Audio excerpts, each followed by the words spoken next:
WCLN 1170 Radio and Star Communications Channel 16 proudly present the We Should Know Show, an upbeat, informative look at people, places, and issues facing our community. This education-based analysis of issues will remain positive and informative. Now, here's your host, JW Simmons, as we consider closely what we should know. Ladies and gentlemen, welcome back. We Should Know is on the air. My name is JW Simmons, your host. We appreciate you being with us today. We're on site. We're out of the studio on site at this new facility in Clinton. Sampson County is Emergency Services Center here. And we're talking with Rick Sauer, who is the Director of Emergency Services in Sampson County. Rick, thank you for being with us today. Thank you. Welcome. We're going to try to do a walkthrough, Rick. So this new facility, back in November, you had a dedication of the facility. A lot of folks came out and saw this 18 million plus facility and the dynamic and the importance of it. And we want to do a walkthrough today to kind of help people that maybe didn't make it. They can see the inside of it and hear your narrative on what is really going on here and what some of this facility is being used for now and how it can be a life-changing experience. So as we start that process, I'd like to start maybe at what I call the front door. When you first come into the facility, there's a lobby area. And one of the things I noticed, Rick, this is a secure place. I mean, you don't just walk in and wander around. You have to be, that door has to be electronically open for you to get in. Yeah, that's correct. We have two administrative assistants out front, and one of them will help you depending on why you're here. Some people just come in for like a burn permit or a CAD report or something like that, but then a lot of people come in for meetings and so on, so they'll escort you where you need to go in the building. And I think that's important for folks to understand, because as I've talked to you off air before, you're very excited about people seeing the facility. If there's a group somewhere and they want to come out and look, if they'll schedule a time, you're more than happy to show them this facility. It's something that you've said before and we've talked a bit about, is this idea, this is something the community at large can be very proud of. Absolutely. And yeah, if somebody wants a tour or something like that, all they have to do is call, but we're very proud of the building. It's a great facility. It's a huge improvement from where we were before. And we want to show it off. We want people to see what our capabilities are here. One of the things that impresses me, it now consolidates for folks out there that's watching and listening to this show today. It consolidates the emergency services response in a building that has the capability and the capacity to withstand some pretty traumatic storms. It gives you the opportunity to have the folks here physically that need to be here to deal with disaster situations. Plus, we'll talk about in more detail a little later, the emergency response as it relates to calling in the 911 center. So there's different components. I want to start by just walking through that front door and then coming inside the facility. We'll notice that there's administrative offices. Mm-hmm. Then we'll notice as we walk down that hallway, there's a conference room on the right, which allows you to be able to get your staff and people together to discuss a lot of issues that you need to address. But then we round a corner. There's a training room. And I want to talk about that for a minute. You included that in the plan to make sure that was there. That's an important room in this facility, is it not? Yes, it seats 30 people, and it's a great training room. Primarily, we use it in-house for our emergency medical services training, our in-house training and so on. But we've also used it for outside groups. So we had the National Weather Service come and do a Skywarn class recently. And we just had 2 law enforcement classes held there during the daytime. And as long as it doesn't conflict with our schedule and our training schedule, we'll open it up to others to be able to use it for, public safety, emergency services type training. Yes. That room and its access, and we talked a bit about this as well, as I want to try to relay this to folks, is also a great room to deal with situations like if folks wants to learn CPR. They want to learn what they can do as an individual. They could also call you and say, can we get that done? Have you got some people on staff that can train us and that kind of thing? And that's one of our goals is we do have some people that can offer some of that training, and we want to do like a hands-only CPR and AD classes for the public. And also if there's a large group, a church group or an organization, we can also go to them. But if there's people that aren't part of those organizations that want to get some of that training, we hope to be able to offer that in the future. Yes. And for me and for those folks that remember the old emergency management location, as they walk down this hallway and they see the things that is available here, and particularly we're still on that training room now, and they look at that training room, there was no possibility, nothing even close in the old armory that even can touch this kind of capability here. No, and we have a separate scenario training room, for instance, so we can take a paramedic and set up a scenario with a patient in that room, and they can go in, and our goal is to be able to video it so the people in the classroom can see some of the mistakes that one paramedic is making so that they don't make the same mistakes. We can review it. We'll be able to review it on video and then be able to delete that video, and it's just enhancing our capabilities and increasing the skills of the paramedics when they go out into the field. You talk to a lot of people, and I'm sure a lot of people talk to you, and you hear a lot from the emergency responders as it relates to what is being done here, and particularly that training room itself. Is there things in the future that you see that is going to be maybe important to engage the public with as it relates to training and classes? You mentioned CPR. Are there other things, community members that want to develop emergency response teams and those kinds of things? Is that something that is relevant and critically important? Because one of the things that you've been on the show before, so I've mentioned this, I don't want to go back over your background, but you've been involved in a lot of national disasters. You've seen firsthand the things that needed to be done. Is there things that you see that room being used for that maybe we hadn't imagined yet? Well, there's a national program called CERT, which is a community emergency response team, and there's been some push from a couple organizations to develop some of those teams. So we're hoping that we can maybe increase the amount of people that are interested in that.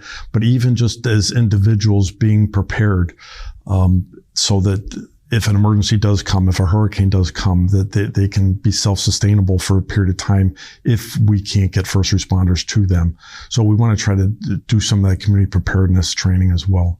And I think for folks to kind of understand that, one of the things I've heard commented before is that oftentimes in a disaster situation, the frontline emergency responders that's out there, and that includes fire departments and others, those very well-trained people, they get completely exhausted. I mean, their resources is gone in just a matter of hours.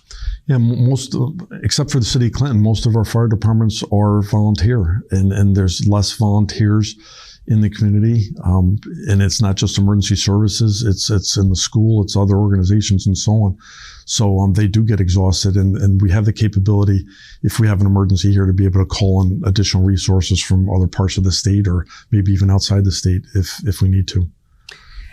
As we leave that training room and go down the hallway and we turn the corner, the next room that we get to, we'll see on our left, and of course there's restrooms there, and then the next room is a rather large room, and it's set up with tables. In fact, that's where we're having this conversation from today.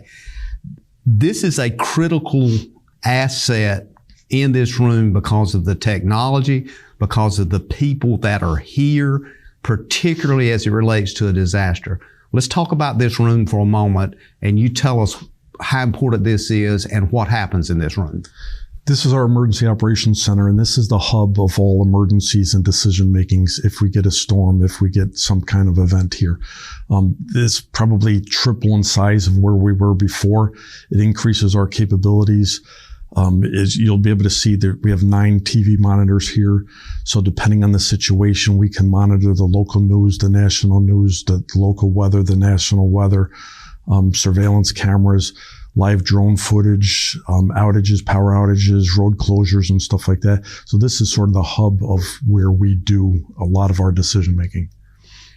it seems to me a critical kind of, as you mentioned, the hub, but this is where the dynamic and the energy is. This is where all those calls ultimately end up. This is where you find the body of people, literally, that you have access to say, we need to make this happen or that happen, whether it's a road out or whether it's somebody that's stranded or whatever it may be. How has that changed over the years? You go back a few years so you can look back. We used to didn't even have this capability technological wise, much less a facility like this. Well, just for instance, when you talk about technology, we have a drone team that we can send people out, and actually they can transmit live drone footage back to the facility. So we can make some real-time decisions based on what's going on, and it increases our situational awareness of what's going on in the community, and then we can make some decisions here to best be able to protect the citizens. When these kinds of things occurs, and we're coming up on another year, and again, you mentioned the National Weather Service. We've had conversation with those folks and had them on the show, by the way, so we do that every year. But I'm hearing that we're looking at another year of playing this kind of, I guess, roulette thing where we don't know when we're going to get hit, but eventually we're going to get hit. That disaster situation is constantly on your mind, is it not? Yes, and this room is set up so that we can essentially come in the room, turn the lights on, and it's set up. The phones are set up. We have computers we can set up. The monitors can be turned on, and we can go right to work. Whereas before in our old facility, we had to move chairs, we had to move desks and tables and stuff like that, and the room wasn't. We didn't have the room that we needed to function properly. And I think the key word that you just used, it strikes me, is the functionality of the room. It's specifically designed based on the historical needs to be able to function, particularly for a disaster. Yes, yeah. In the room capability now, we have the room to bring in outside resources. We call them agency representatives. So we can ask the Highway Patrol to come and sit with us, the DOT folks, the Red Cross, the utility companies, and so on. And they'll be in the same room so we can go over and ask them a question instead of calling them on the phone and being put on hold and so on. And it just increases our abilities to make decisions quicker. We're going to take a quick break, and when we come back, I want to continue our conversation not only from this room, but about this room and how it impacts the ongoing process, particularly in disasters. Ladies and gentlemen, stay tuned. We'll be back in a moment. We're talking about emergency management facility right here in Clinton, North Carolina. We look forward to seeing you in a moment. Stay tuned. Just because something may work doesn't mean it's right for your business. Let Star Communications' knowledgeable consultants help you customize a hosted voice system that's right for you. Our dedicated experts work with you to understand your business needs and guide you at every step, from choosing and installing services to ongoing maintenance and support. Contact Star today. Eastern North Carolina is a beautiful place where we gladly choose to call home, and we strive to provide the best communications services. Star is committed to improving communications to all our service areas because we want to improve the communities where we not only work, but also live. Star Communications. We are neighbors serving neighbors. Experiencing slow internet? If you have a fast internet package, the problem is most likely your wireless router. With more devices using Wi-Fi, your wireless router may not be able to deliver the speed and coverage you need. We now have the leading solution to enhance your internet experience. Using small devices in a mesh network, these Wi-Fi appliances cover just about any size home so that all your devices can operate to their fullest potential. Whole home Wi-Fi from Star Communications. Get the most out of your internet connection. Welcome back, folks. JW Simmons here, your host. The name of the show is We Should Know. We're on site at the Emergency Management Facility right here in Clinton, Sampson County, with Rick Sauer, Director of Emergency Services. Rick, again, thank you for being with us. It seems like we're going rather rapidly here, doing a camera walkthrough of the facility. We're in the, as you refer to, the hub of this building, which is the Emergency Operations Center.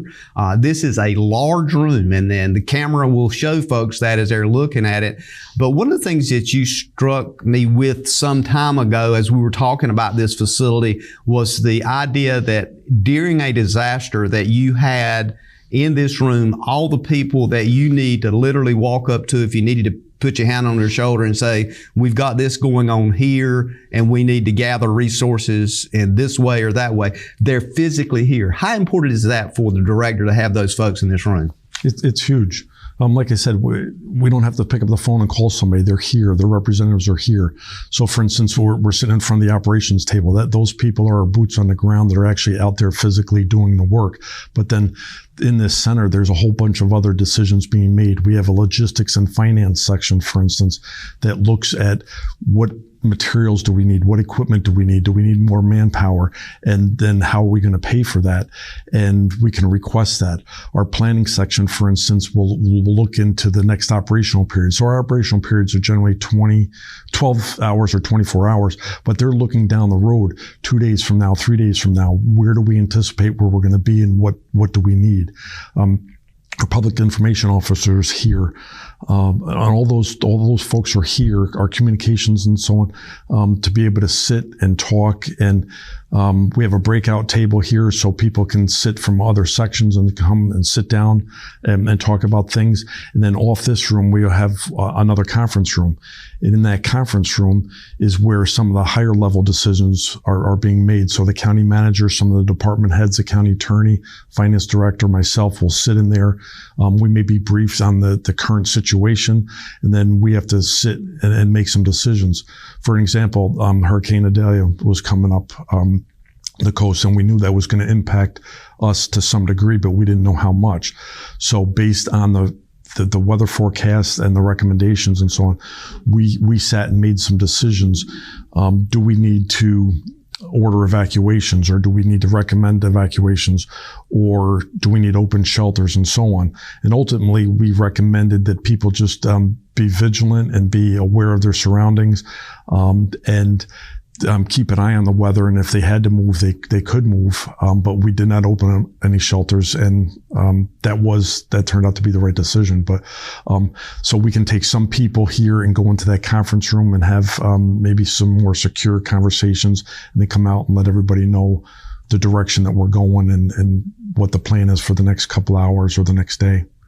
And a lot of that decision also allows you to make better decisions, because not only you know what's going on the ground in real time, but you're also connected to the state emergency operations center here in North Carolina, and that gives you that immediacy of connection with people on the state level that can deploy and maneuver people from other areas of the state to assist. Yes, and we have those resources. So we just purchased what we call WebEOC, which is a computer software-based system that the state uses. So now we can directly communicate with them. So those resource requests that we need, we can put into that system. And it just enhances our capabilities and our communication. In the state emergency management folks do a daily conference call. The National Weather Service does a daily conference call, so we can sit and see what they're doing and what the forecast is, and make those requests and make some decisions that we need to make here. There's a number of things I want to address while we're still in this room and while we're looking around as well. And I think you've addressed a number of them. And one of the key things in our conversation that keeps coming forward is this capability of interactivity, communication with multiple entities. And that brings the question in a disaster situation, folks typically use their phone to call in. They typically, if they have a situation, maybe they need first aid, maybe they need a medical unit, whatever it may be, they call 911. And we're going to talk about that center in a minute. But one of the things I want to talk about here is when a disaster is going on, that ends up here, and that becomes part of the decision-making process. And it is critical because it's life-saving. I mean, you're literally talking 1 or 100 people that you may save their lives based on what the decision is right here. Yeah, and if people don't have food, if they don't have water, if those utilities are cut off and so on, we can make some decisions and move some people to areas of refuge and a safe area and house them for hopefully a short period of time. And don't get me wrong, the whole concept of this room is we hope we never have to use it, but we know that there's always that potential, whether it's a hurricane or a tornado or a hazardous material incident or something like that. And we have different levels of activation. So if it may only affect a small amount of people, we may only have a few people in this room making some decisions. But if we have a full-blown Category 4 or 5 hurricane, then this room will be packed with people, probably up to 40 or 50 people making decisions and trying to keep our people safe. We talked a little bit about this, but just kind of circle back. Do we have the visual capability in various parts of the county via camera or other means to be able to visually see what's going on that can be piped in here so you could look at a situation and see what the devastation looks like? That is our goal. Currently, we don't have that capability, but that is our goal, is to get other. So, for instance, on I-40, there's DOT cameras up there. Mm-hmm. We would like to be able to get the access to those cameras that we can monitor the traffic, and if there's an accident there, or if there's some flooding or road closures, trees down, or whatever, we can get real-time knowledge of that. And other cameras. I mean, there's also the capability of putting portable cameras up in different locations if we know there's certain areas. In the southern part of the county is typical, where it floods a lot. If we have access to cameras, we would be able to provide a live feed into this facility so we can see what's going on. And sometimes with that capability, that gives you the potential of actually dispatching resources to that area even before a call comes in. Yes. So you have that opportunity. One of the things that's been discussed over and over again is this whole idea that the point that there's a situation occurring that relocation of people becomes paramount for us, in the sense that if it hits the coast, then we have a huge number of people looking somewhere to go. And, there's outlets off of 40 and off of 421. And for whatever reason, Clinton is in that where to go area, depending on where the storm may or may not be. Yeah, and we have a shelter plan in this county, and most of the time it's going to be our schools, that if it's a major event, our schools will open up and we'll put staff from the county, and also the schools will provide some staff to house those people. And then the state also has a sheltering plan that if we get overwhelmed, we can call for assistance and potentially relocate some people. That's not the goal, because most people are most comfortable in their home, their own home, and that's where they want to be. We encourage them to find family or friends to be able to go to. But as a last resort, we can open up some shelters and house them if need be. And I'm spending a little time on this because Rick, I think it's important for folks to understand this now, as opposed to waiting for something to happen and then they're going, well, why is this not happening? Why is that not happening? The dynamic of it will change depending on what the disaster situation is. Yeah, and we encourage people to always be prepared. And I think I mentioned on the last time we spoke, Hurricane Katrina, that sort of changed things, where FEMA came out, the Federal Emergency Management Agency came out and said, you should be prepared for 3 to 5 days, sometimes maybe 7 days, to have water, food, baby formula, diapers, medications, and so on, so that you can be okay with yourself in your house for a long period of time. Like I said, in case we can't get to you right away. Absolutely. So we encourage people to have plans and be able to relocate if they need to. And as we talk about this situation as well, and I think you still have those mobile trailer units that you can actually go out into communities and have items in there, that water and other things that maybe the community may use. But that is kind of moving toward the recovery stage. I mean, we're talking about, at this moment, we're talking about when the disaster hits and the before and when it's going on, that this room is totally abuzz with activity and people and commentary and stuff coming in and movement. the average person that has been through this probably will look at it and go, folks need to understand it looks like chaos, but it's organized chaos. Yeah, that's true. But also I think folks need to realize that we're not going to jeopardize first responder safety. So, and this happens all over the country, that if you have winds sustained at 40, 45 miles an hour, we're not going to send people out to rescue you. We're going to wait till the storm's over. So people need to be prepared and take action, that either they're going to hunker down and shelter in place and stay in their house, or they need to make decisions sooner than later to be able to evacuate to a safe area, to a friend's house, to a hotel, or whatever the case may be. And the reality of that is they don't need to be on the road as well. So when you start pulling, right. I think for people to understand, when you start pulling emergency vehicles off the road, definitely they don't need to be on the road, because simply you go to that same situation. Debris, for example, and other things that occurs can be traumatic. We've had trees that, have fallen on vehicles. That is a horrible situation as well. Oh yeah, trees and wires down. We consider wires in the roadway energized until we can get crews there to make sure they're de-energized. So there's all debris, metal roofs flying, and lawn furniture flying off porches and so on.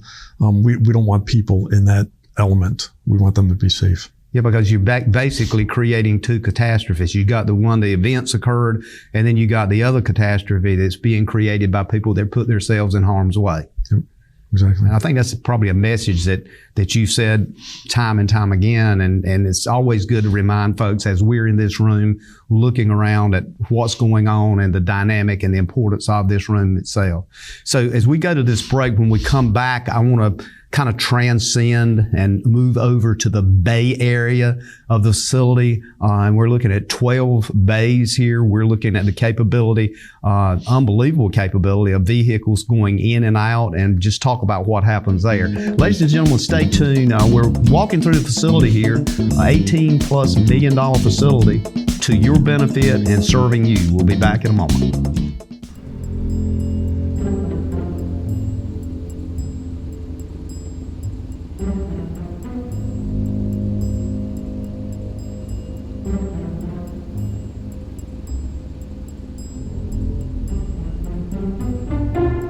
Let's get out of here.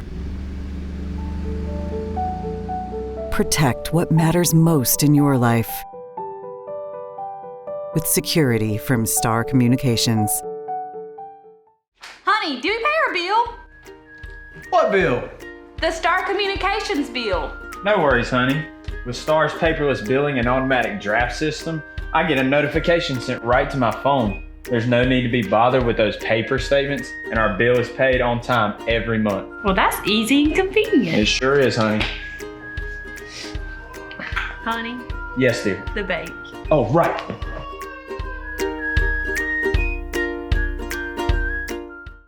Every year, 7 million 911 calls are made in North Carolina. 911, what's your emergency? Will you answer the call?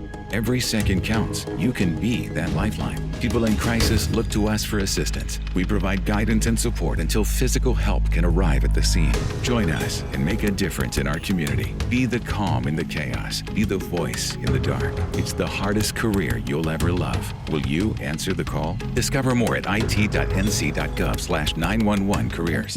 Welcome back, folks. JW Simmons here, your host. The name of the show is We Should Know. We're talking with Rick Sauer. We're on site today at the Emergency Services Operations Center. And this is that's a big word. It's a big deal. It's huge for the county. $18+ million, 36,000+ square feet. That's correct. Here, Rick, we've been and we are now sitting here talking to you in the Operations Center. We've done quite a bit of time, spent quite a bit of time here talking about this center, this particular room, but I think it was well deserved. I want to segue now sort of across the hall and in the adjoining area called the Bay Area, and there's 12 bays. Tell us about that as the facility was designed. How critically important is that Bay Area? Well, the bays are separated. There's 6 on one side, and then there's some storage on one side, and then there's 6 on the other side. So the bays closest to us right now is where our crews, our emergency medical services, ambulances are stationed. So we have 2 drive-through bays for the 2 ambulances that operate out of here 24 hours a day, 7 days a week. And then the third bay, or the additional 2 bays, we have some spare ambulances that we have there. Because our ambulances are on the road 24 hours a day, they need maintenance. Sometimes we get involved in an accident or whatever the case may be. So we have a couple spare ambulances as well, so that if one ambulance goes down, we can just transfer some equipment and continue to provide those services. In between the bays, we have some storage for daily supplies, and then essentially a warehouse of medical supplies, where just for instance, yesterday we got 2 pallets of medical supplies in, so we do an inventory there. We rotate our stock because a lot of the stuff that we use in the EMS area has expiration dates. And then outside is a wash bay area, so the folks can wash the ambulances and vacuum them out, restock oxygen tanks to fill the tanks up and make sure we're ready to go. And then on the far side of that warehouse and medical supplies is additional 6 bays, and I'll call that our second responder area. So we have our first responders are going out the door daily, multiple times a day, but on the other side is more of a storage area. So in that area we have our command post, for instance, that's available if we have a larger incident and we need to establish a command post, and that's not only for fire service but law enforcement, EMS, or whatever the case may be. In there we have a utility vehicle, all-terrain vehicle that we just received on a grant. We have a new forklift that we just received on a grant, and that will be used and utilized in our new warehouse that we're currently in the process of building. We have a light tower in there that we just got on a grant as well. And then we have a table set up currently in there where we just received some new cardiac monitors. So those monitors are being tested and put online so that they can go into the ambulances. And then just extra equipment that's always moving in and out. We have a special operations trailer there for our drone team, that they can go out and be able to function out of that trailer if need be and get out of the weather. So there's a lot of things going on in that section of the building as well. And one of the things that strikes me also is the size of that. It looks tremendously large, but in a situation where you have multiple things happening at the time, especially if you have folks coming in and sometimes from other counties to assist, that gives you room to be able to deal with that as well. So the all-terrain vehicle, the drone you mentioned, I mean, we could spend a show just kind of talking about those pieces of equipment. But one thing that struck me here, and I want to kind of make sure that we mention this multiple times, is that you mentioned grants, you mentioned things that is literally not costing taxpayers. You have made that, and folks that put this together has made that happen, not only with those pieces of equipment, but for this facility itself. I mean, we've used the word $18 million plus, but the bulk of that, from what you have indicated here, has come from sources other than taxpayer dollars. Yeah, the majority of this $18.4 million building was grant funded, very little taxpayer money. And that was a lot of people were involved, and there's a whole team of people involved. Our 911 center, which we'll talk about in a minute, was mostly grant funded, and there was other community partners and so on. So we've got this great new facility that didn't cost the taxpayers a lot of money. I want to try to circle back to some areas here that oftentimes folks won't see simply because they may be in use, and that's a sleep area where there's bunks in, and folks can literally between shifts can go in, sleep, go right back to work, that kind of thing. And then the other area I want to talk about before we get to the 911 center is that it's kind of a debrief area. I guess at times they may need to just step away and just sit down for a minute and gather their thoughts. You have areas set up for that. How important is those areas? It's very important, and the mental health of our employees and so on. They see some bad things every day. Unfortunately, some people die. We have some cardiac arrests and so on that we can't revive them, and they see this every day. So it's important for them to be able to decompress, to settle down a little bit, gather their thoughts and so on. So we have what we call a day room, with just a couple lounge chairs, and there's a couple of computers set up there because, just because they took care of the patient and dropped them off at the hospital doesn't mean they're done. They have to come back and do written reports, upload the electronic data from our cardiac monitors, do the written reports and submit them electronically and so on. So there's a lot of report writing that needs to be done as well. But then, as you mentioned, we have some bunk rooms that it's right off the Bay Area. And our goal is from the time of the call till the time the wheels are rolling on the ambulance is 90 seconds. So they work 24-hour shifts, so they're allowed to sleep at night. But if that call goes off and that alarm comes in, within 90 seconds, they need to get up, get dressed, get in the ambulance and get the door open and the wheels rolling on the ambulance out the door. And that's why that bunk room is so close to that apparatus bay, so that they don't have to walk down a long hallway or something like that. They can just get out the door and go.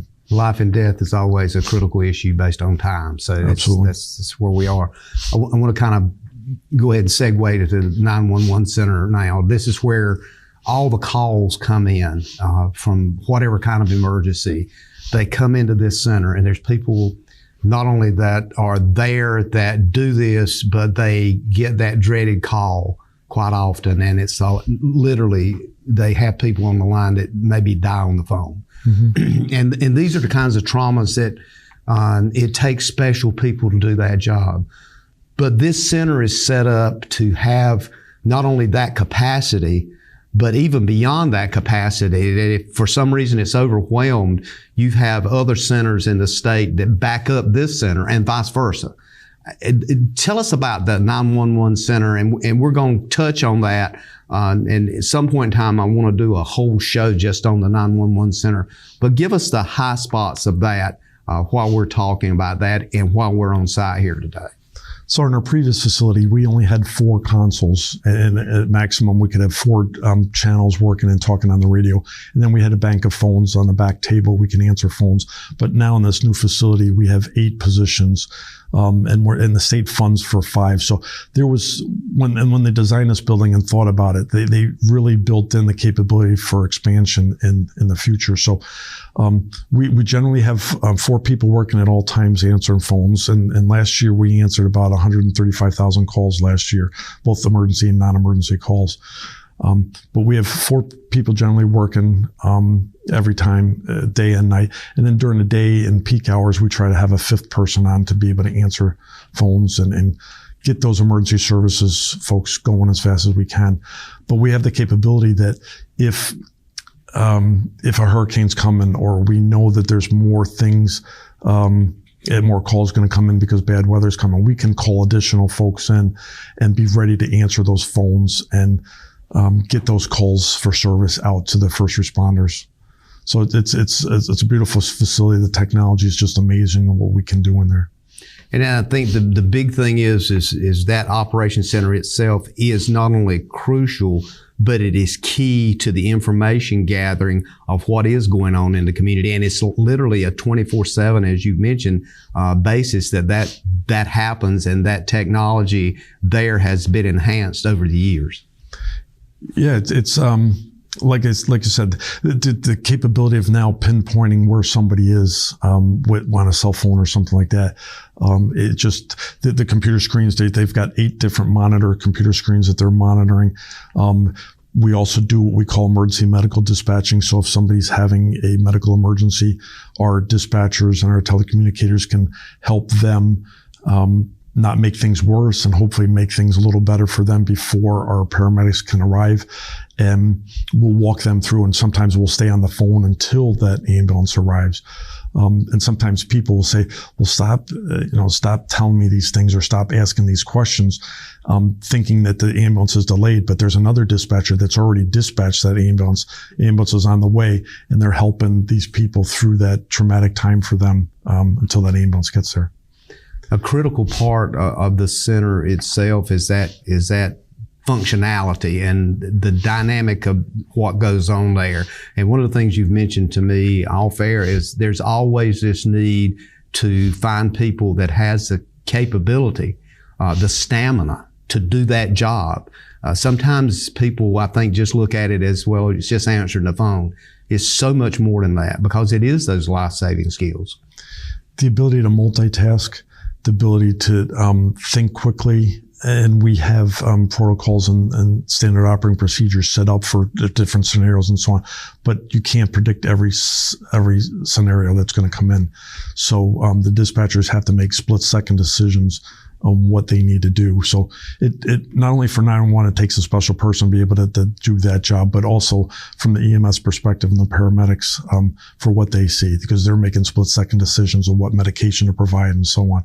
So the folks in emergency services are a great bunch of people and a special people that try to help the citizens of the community. It takes a certain skill and a certain talent to do that. When we're going to take a break, when we come back, we're going to wrap up some things here. Then we're going to step outside and take a look at the outside of the building. So, ladies and gentlemen, stay tuned. We'll be back in just a moment. Kind of comes to our last segment. We'll be back. Providing fewer commutes, more backyard offices, and crystal clear meetings. Providing less, you froze up, and more presence in your presentations. Providing a better internet experience. Providing possible. You're out for an evening on the town. Finally a chance to relax and forget that you left your front door completely unlocked. Fortunately, you just installed a security system from Sauer Communications. With just your cell phone, you can check on your house, lock it down, light it up, and get back to relaxing. You forgot to put Buster in his crate. Unfortunately, we can't help with that. Security and automation from Sauer Communications. Call today to find out more.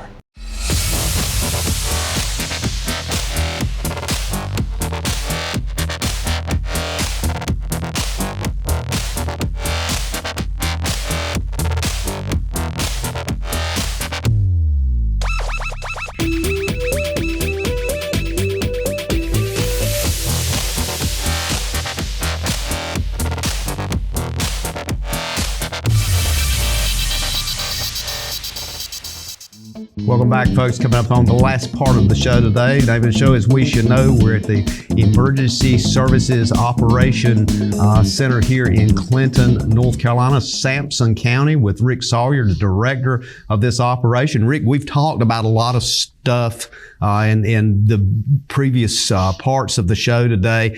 A lot of it we'd like to spend a lot more time on, but we could literally be here for hours and not cover everything.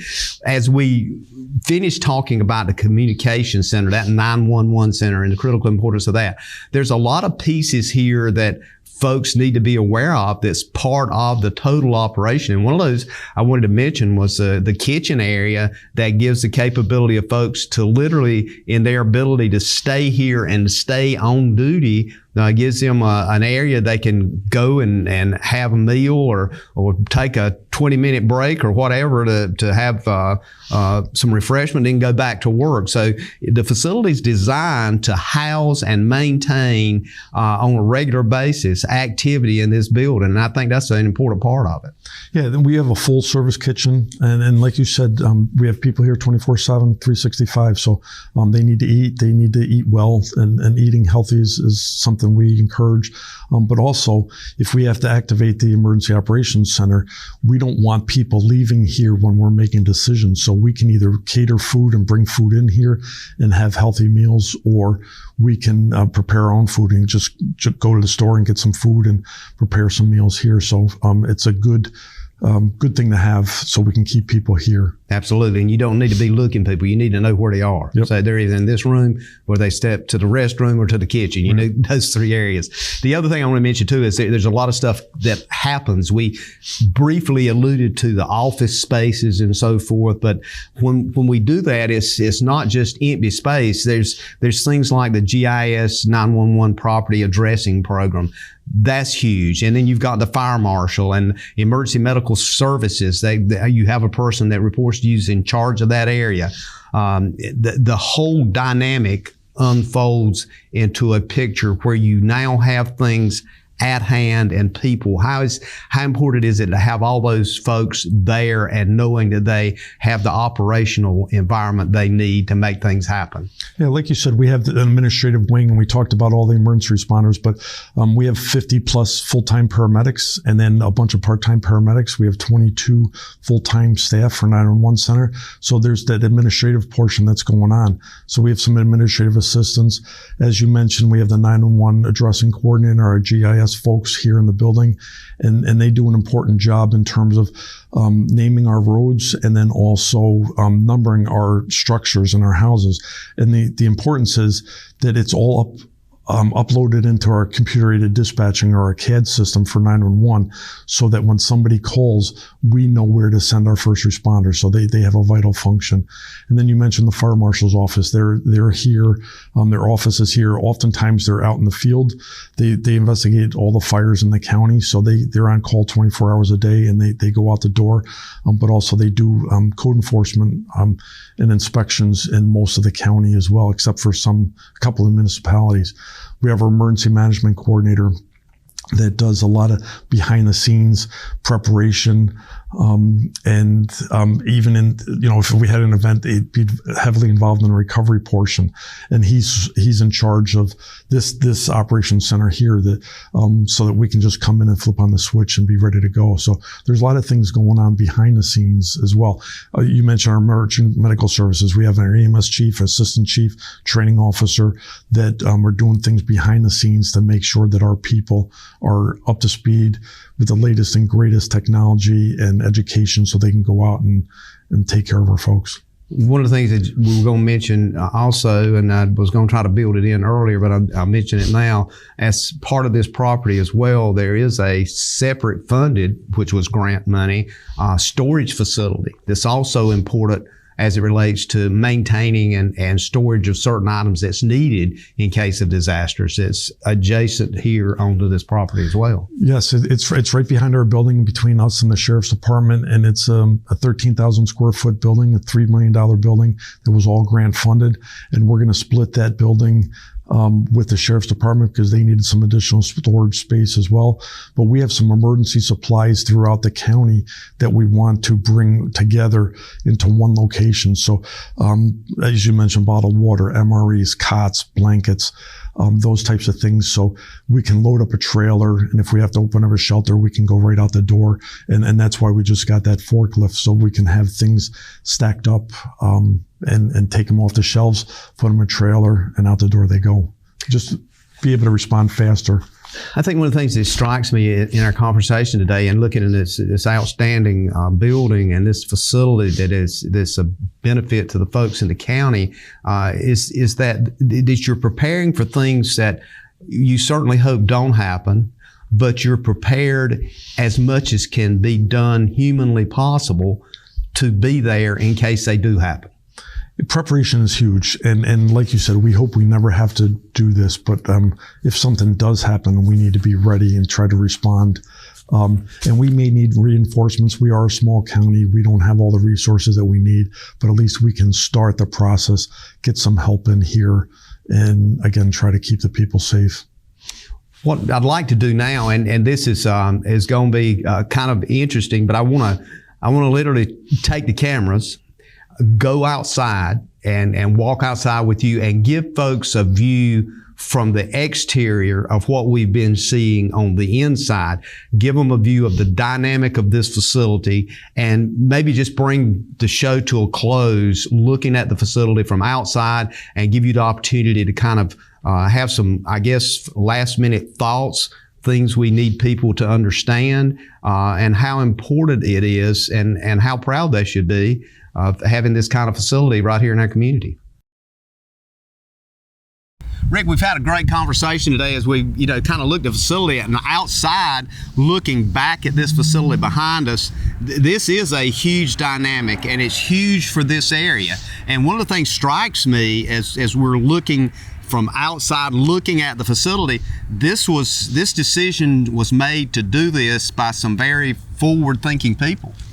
It started in 2018 after Hurricane Florence, when we were in our old 911 center and emergency management center, where the parking lot was flooded and we had to move the employees' cars out of the way. There wasn't enough room, and then the water was sort of encroaching on the doors. And we actually had to put up sandbags around the doors to prevent the water from coming into the building.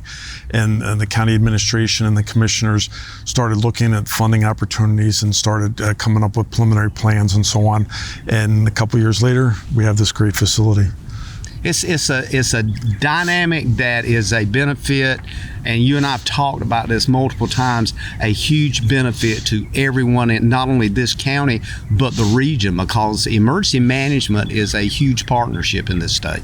Yeah, we can't do it alone. We have a whole bunch of stakeholders and community partners and so on that we work together with, that we need to work together because we can't do it alone. We can't work in our own silos, so we need the help from the community to complete what our mission is.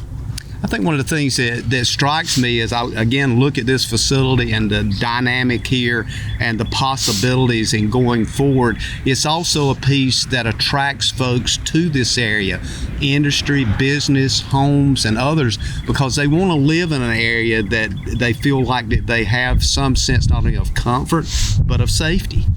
Yeah, and I can assure people that we do pretty good, very, very good job for such a small county that we have, and the resources that we have. We have some very dedicated employees that are out there every day of the week, night and day, taking care of our people. And one of the things also I want to kind of, as we kind of running out of time here, but I want to make sure you get in the point that if somebody's interested in emergency services, particularly in the communications area, they can reach out to you at 910-592-8996. They can get applications, but this is a growing area, and the specialties are there for you if you're interested in it. Yeah, and we do have a high turnover rate, and that's just because of the nature of the service we provide, the stressfulness and so on. But if anybody's interested, there's on our county website, there's applications there. The postings for positions are there, and we encourage somebody that if they want to get involved in this field to come talk to us, and we'd be glad to help them. Well, it's been a pleasure for us to be here today to kind of go through this process and walk through literally with the cameras so people can not only see the visual part, but listen to you kind of give us an explanation of what all this facility is being used for. And the fact that it's used 7 days a week, 24 hours a day brings a whole new meaning to the dynamic here. And I think what I want to do now is just kind of give you some time to maybe touch on things that we've missed or something you want to add in here at the last before we go to closure. No, I think we've hit the highlights here. It's a huge building, like we said, multi-purpose building. We can do a lot of things here, and I just want to give a shout out to our employees who are our dedicated employees, but also the vision that our county administration, our commissioners had years ago to provide this super building for us. We're very proud to be in here, and if somebody wants to come in and take a look and we can provide a tour or something like that, just give us a call and we'll try to set something up. And I think it's probably worthwhile for people to not only recognize that, but to actually follow up with you and take a look on the inside of the facility and look at this as something that they own, that's part of what they are here in this county, and they have that asset available. And folks like you and the people that work for you is constantly looking for ways they can help. Yeah. Thank you for coming out and sharing this with us. We want to thank everybody today for being with us and also taking a look at this facility. And you're going to see the dynamic from the outside. We're hopefully going to try to get you a drone shot of this facility. You're going to be seeing, as you already looked at, the inside, and it was a good closure today. Again, thank you for being with us. We look forward to seeing you again next week right here for We Should Know. And I always close the show, and particularly today, with the simple words, may God bless.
Thank you for tuning in to this week's episode of We Should Know with host JW Simmons. If you have a question, comment, or suggestion regarding this or any episode, please send your emails to weshouldknowedu@gmail.com. And remember to tune in every Tuesday at 2:30 for another informative episode of We Should Know.